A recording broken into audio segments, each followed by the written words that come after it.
I'm sure everyone in this room has had a pet at some point in their life. And if you're like me, your pet is not just an animal, it's like part of your family, and you wouldn't ever want anything to happen to it.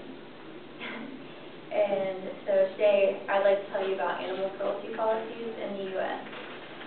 Some policies that are in place now, how they could be made better, and how, if they were made better, how it would help in the future. So let's start with some policies that are in place. Every state has animal cruelty policies, and mainly they're all the same. They all address you can't injure them, abandon them, poison, or torture them.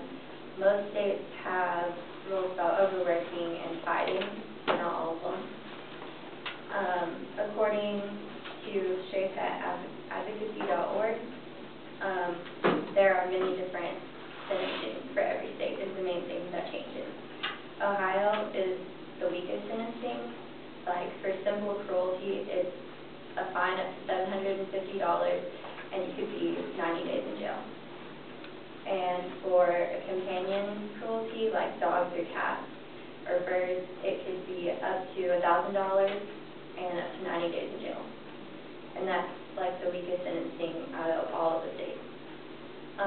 The strictest sentencing is in Louisiana.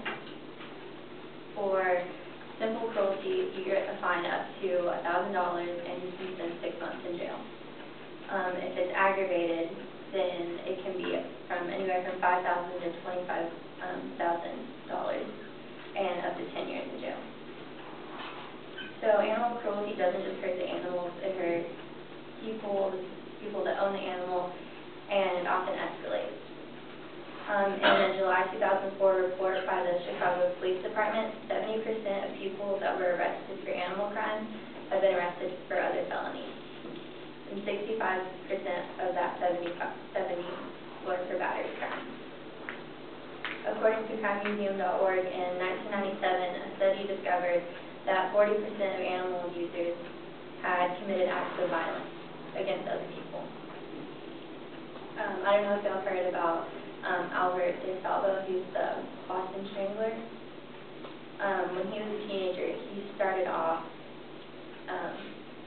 hurting animals. He would take other people's cats and dogs and animals from their houses, backyards, and he would take them and put them in crates and make them fight each other, watch them kill each other, like video it. And he would take like a bow and arrow and he would shoot the arrows into the cages and like scare the animals and try to injure them. And eventually he escalated to people for battery, assault, robbery, rape, and it got worse and worse until he developed into a serial killer. He was eventually arrested and put into a psychiatric hospital. So some things that I think could help lessen the amount of animal cruelty would be having a nationwide policy for animal cruelty, making all of the states the same. Be like a lot like Louisiana, just because since it starts out from simple to $1,000, 6 months in jail, and then it could go anywhere from $25,000 to 10 years in jail. I think that covers like a wide range, and so it would cover pretty much any cruelty or abuse going on.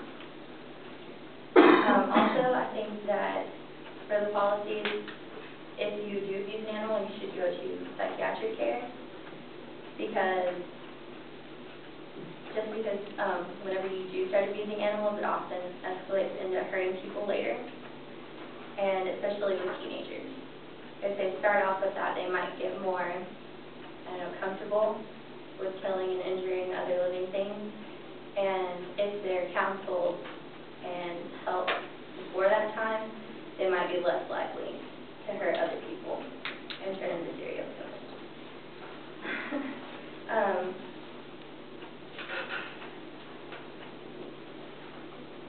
So pretty much, it's just like, I think that it should be a lot stricter than it is.